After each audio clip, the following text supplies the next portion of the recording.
Centrafricains, centrafricaines, comme le gouvernement l'a annoncé ce matin, voilà le résultat des actes de bravoure de la force, des forces de défense et de sécurité nationale, de la MINUSCA et des partenaires bilatéraux. Nous avons devant nous un des guerriers de ces assaillants. Nous avons parlé des étrangers ce matin.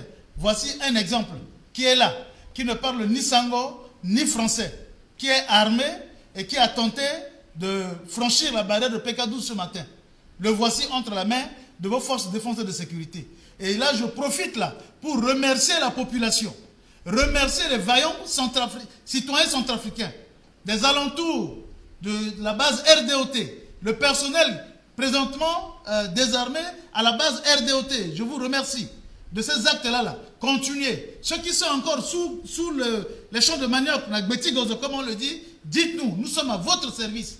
Le temps est arrivé, la guerre va se poursuivre jusqu'à leur dernier lieu de retranchement.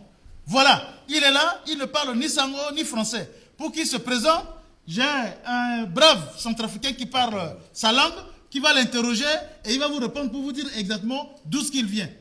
Allez-y. Salam alaikum. Salam. Gamet min wen? Gamet min Kumra.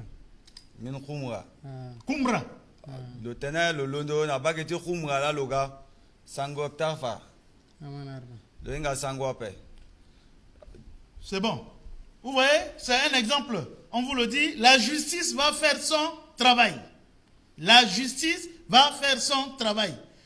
Il est présenté là pour que chaque Centrafricain mesure le poids de ce qui est en train d'arriver. Mesure le poids. Comme il le dit, ils sont nombreux.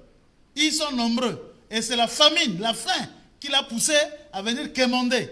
Et voilà. Donc, Centrafricains, ne donnez pas de l'eau. Vous êtes trop gentils, trop hospitaliers.